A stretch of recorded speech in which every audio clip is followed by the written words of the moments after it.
So hi everyone, welcome back to my channel. I hope তোমরা সবাই অনেক অনেক ভালো আছো এবং সুস্থ আছো। ইভেনি হ্যাঁ, I am Nikita. Welcome to my world. যারা আমার চ্যানেলে ফার্স্ট টাইম ভিজিট করছো এখনই আমার চ্যানেলটাকে সাবস্ক্রাইব করে দাও অ্যান্ড নিচে দেওয়া বেল আইকনটাকে অন করে দাও যাতে আমি নেক্সট ভিডিও আপলোড করে তোমাদের ফোনে নোটিফিকেশনটা খুব শিগগিরই চলে যায়। তো অনেক দিন পরই আবার তোমাদের সামনে ব্লগ এনেছি। হোলির দিন তো আলাদা ব্লগ হবেই। আজকে হচ্ছে হোলির আগের দিন। এখন বাজে সকাল 7টা মতন, 7টা 10-15 এরকম বাজে, অনেকটাই সকাল। আর থার্সডে বলে প্রতিবারই থার্সডে পুজোটা আমি দিই না, এভরিডে দিদাই দেয়, থার্সডে করে শুধু আমি দিই। তো পুজো দেওয়ারও আছে। আর এবারের হোলিতে আগেরবারও মামা মিমি দাদু সবাই এসেছিলো।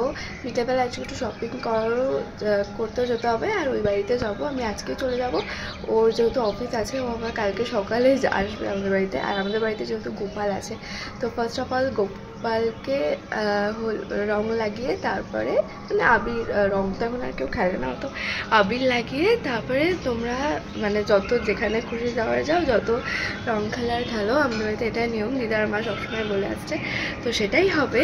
তো আজকে সারাদিন কী করছি হচ্ছে সবটাই তোমাদের সাথে শেয়ার করবো। তো পুরো ব্লগটা দেখতে থাকো, সঙ্গে থাকো, পাশে থাকো। দেন চলে গেছিলাম রান্নাঘরে রান্না বসাতে। বানিয়ে নিয়েছিলাম একটু হাঁসি ডিম। দেখো হাঁসি ডিমগুলো সেদ্ধ বসানোর সময় দেখি একটা ডিম ফাটা বেরিয়েছে, দেখে খুবই মন খারাপ হয়ে গেছে। তারপরে একটু আটা মেখে ওই যে জায়গাটা ফাটা, সেই ফাটা জায়গাটায় আটাটা লাগিয়ে দিলেই ডিমটা বেরোবে না আর বাইরে। যখন জলটা ফুটে আসবে তখনই কিন্তু ডিমটা দিয়ে দিতে হবে, তাইলেই বেরোবে না। তারপরে ডিমগুলো ভালো করে ভেজে নিলাম, ভেজে নিয়ে কালো জিরে ফোড়ন দিয়ে ডিমের তরকারিটা বসিয়ে দিলাম। আর আমি ডিমের তরকারি করার সময় কখনোই মিক্সিতে পেস্ট করি না, সবসময় আদা রসুন পেঁয়াজ কাঁচা লঙ্কা টমেটো সবসময় আমি কুচিয়েই দিই, খুব ভালো লাগে খেতে। দেখো দেখতে কি সুন্দর লাল হয়েছে না। আর লাস্টে আমার একটু ধনে পাতা আর গরম মশলা দিয়ে নামিয়ে দিই। আরে সোনা মিটু, ও সোনা এসে গেছে। এখানে নামিয়ে দে তো, এখানে নামিয়ে দে, মেন গেটটা বন্ধ করে দে।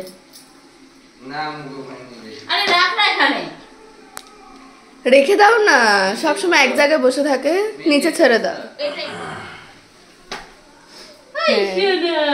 গুড়গুড় করুক। তারপরে একটু সর্ষে আর শুকনো লঙ্কা দিয়ে বসিয়ে দিয়েছিলাম আমের চাটনি। এমন করে পাতলা পাতলা আমের চাটনি খেতে কিন্তু খুবই ভালো লাগে, বিশেষ করে এই গরমকালে মনে হয় চাটনি দিয়ে পুরো ভাতটা খেয়ে উঠে যায়। আর একটু বেশি করে চিনি দিলে ভালো লাগে, এখনকার আম যা টক। তো আজকে সকাল ব্রেকফাস্টে ছিল রুটি আর আলুর তরকারি, মাই বানিয়ে নিয়েছিল, বললে আমি মানে রুটিটা, তুমি তো সকাল থেকে এত কিছু রান্না করলে, দেখবে দুজনে মিলে কাজ করলে না কাজটা খুব ইজিলিভাবে তাড়াতাড়িও হয়ে যায় আর দুজনে মিলে করতে ভালোও লাগে। এরকম একটা তুলিতে যদি সব কাজটা হয়ে যেত তাইলেই কত ভালো হতো, তাই না? তারপরে চলে গেছিলাম স্নান করে দিয়ে দিয়েছিলাম পুজো, যেহেতু আজকে বৃহস্পতিবার সব ঠাকুরগুলোকে নামিয়ে নিয়েছিলাম। আর গোপাল ঠাকুরকে ড্রেস চেঞ্জ করাতে হবে, সেই দিনই গোপাল ঠাকুরের জন্য এই দুটো ড্রেস কেনা হয়েছে। ভাবছি এই পিঙ্ক কালারের ড্রেসটা পরাবো, মানে মেজেন্টা কালারের, খুব ভালো লেগেছিল। আর একটা হোয়াইট কেনা হয়েছিল। আমার পুজো দেওয়াও কমপ্লিট হয়ে গেছে। কি সুন্দর লাগছে না গোপাল ঠাকুরটাকে এই ড্রেসটা পরে। আর আজকে শুধু লক্ষ্মী ঠাকুর খুব সুন্দর লাগছে। দেখো আমি রেডি হয়ে গেছি, আমি তো রেডি হয়ে গেছি, কিন্তু ওর অফিস মানে ওর মিটিং যখন যাবে তখন আমাকে নিয়ে যাবে। বিকজ বললাম একটু শপিং করা আছে টুকটাক হোলির জন্য, আমাদের বাড়িতে যেহেতু গোপাল আছে তোমাদের প্রথমেই বললাম। আর দেখো মিঠুটাকে আমি নিয়ে যাব ওই বাড়িতে, কজ ওর খেতে শেখেনি। ও সারাদিনে যতটুকু খায়, রাত্রেবেলা ওকে খাইয়ে দিতেই হয় পেট ভরে, তারপরে ও ঘুমায়, এখনও ভালো করে খেতে শেখেনি, তাই জন্য নিয়ে যেতে হবে। সো চলো যাই, নিচে গিয়ে বসি, ওর মিটিংটা শেষ হলে বেরিয়ে যাবো। সো এই যে আমার আউটফিটটা পরে খুবই কমফোর্টেবল, আমার এসব ড্রেস খুব ভালো লাগে, পরে কমফোর্টেবল লাগে, মানে কি বলতো ওড়নাটা না আনিলেও চলে যায়, এসব ড্রেসের সাথে ভালো লাগে দেখতে। সো পুরো ব্লগটা দেখতে থাকো, সঙ্গে থাকো, পাশে থাকো, টাটা।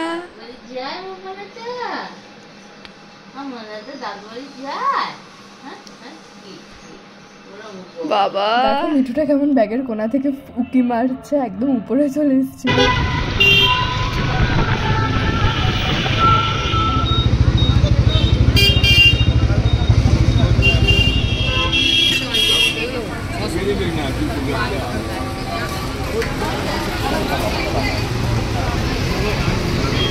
কি দেখছো? কোনগুলো?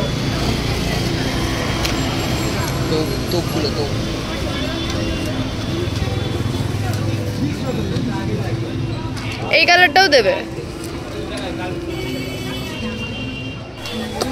সব 200 গ্রাম করেই দাও। 200 গ্রাম কত? 200 গ্রাম 40। আচ্ছা ঠিক আছে। 800 টাকা হয়েছে নাকি?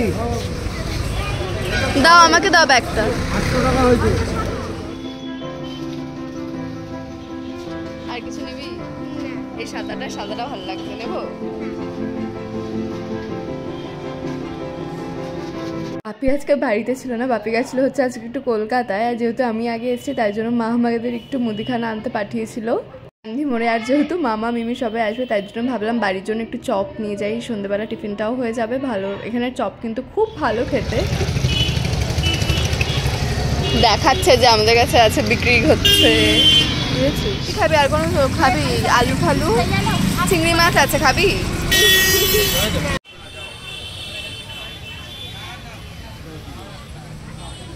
কি এগুলো?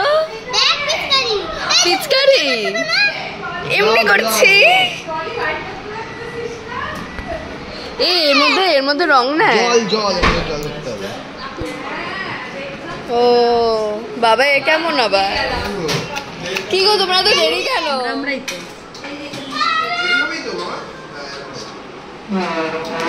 এই না, যেখানে শশাতে শশা রাস্তাতে কি না কোথায় লটকাকে দেখেছো? কোনটা কোথায়? গাড়িতে?